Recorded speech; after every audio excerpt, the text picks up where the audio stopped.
Good morning. My name is Jay Townsend. I am a business owner, the father of fine young men, the lucky husband of a wonderful woman who, like me and millions before us, immigrated to New York seeking opportunity and all the promise this state has to offer. And with your help, I am the man who will give Senator Chuck Schumer the race of his life.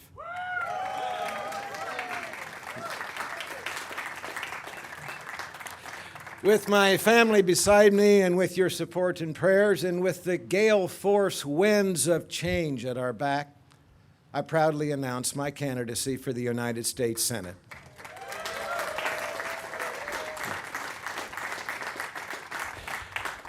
God willing, we will force a man who has spent nearly 4 decades on the public payroll to experience the joys of making a living in the private sector.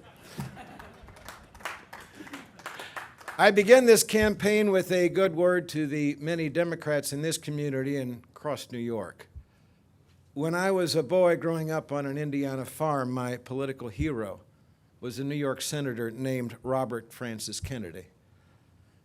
I loved Robert Kennedy. I revered the passion he devoted to his cause and the energy he gave to his crusade. Senator Kennedy woke a nation to the problems it needed to confront. Malnourished children in Mississippi, people of color who suffered the sting of discrimination, children living in filthy ghettos, an ill-advised and ill-strategized war that had cost 58,000 Americans their lives. To me, he was the epitome of what a public servant should be. Grounded in strongly held beliefs, willing to abide his principles, fearless in the face of adversity.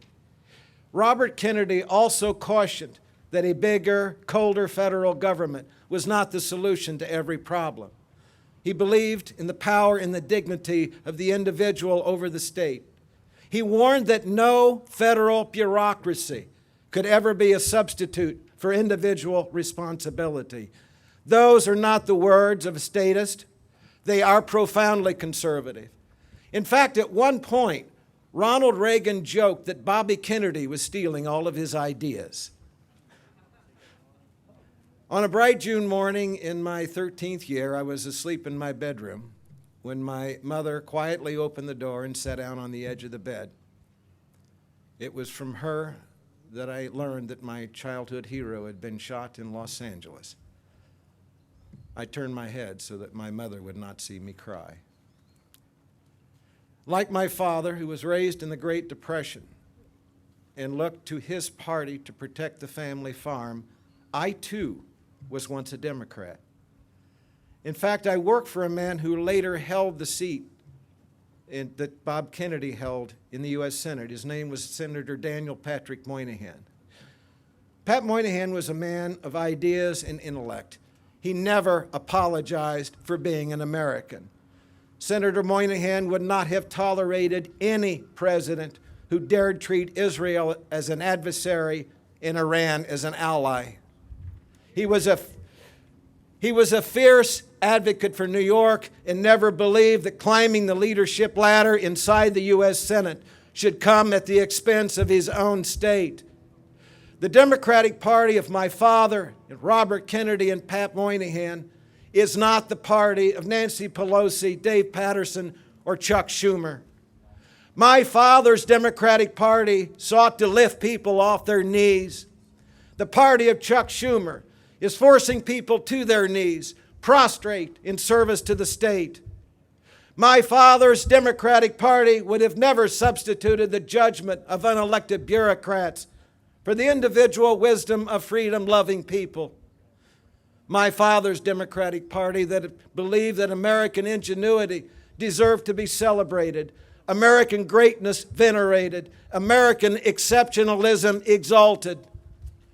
My father's Democratic Party sought not to emulate the socialist failures of Europe, but to stand as a different model for all the world, a shining city on a hill, an example of what a nation could achieve, not by placing limits on success, but by allowing all of its citizens to realize their full potential.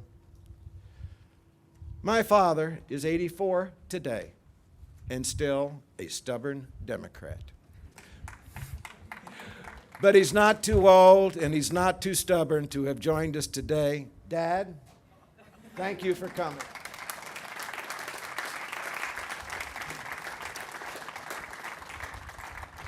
My father may at times be obstinate, but his son is not so stubborn. I left the Democratic Party in my early 30s when it left me.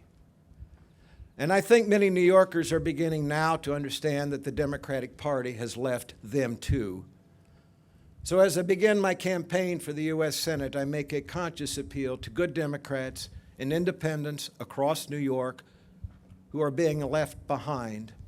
Join me. Join us. This is your fight too.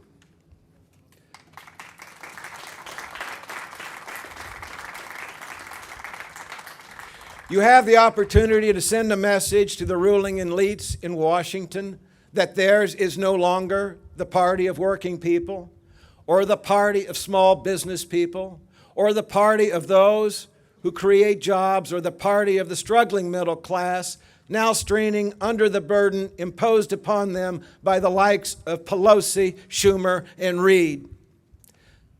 I was in my 32nd year when I found a new intellectual home in the conservative movement of the Reagan years.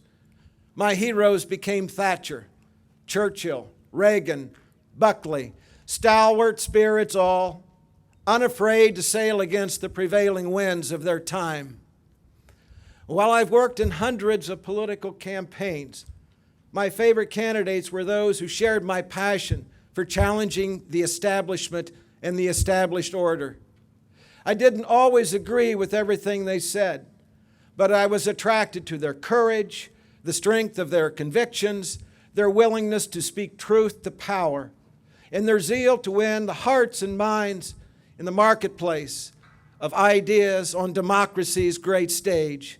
I share that passion now as I launch this campaign. I stand here for one reason. I believe the direction that Washington is headed will destroy the greatest nation the world has ever known and the greatest force for good that humanity has ever seen. None of us can afford to remain silent or stand indolently on the sidelines of history. We are now governed by a president and a Congress that want to Europeanize the United States.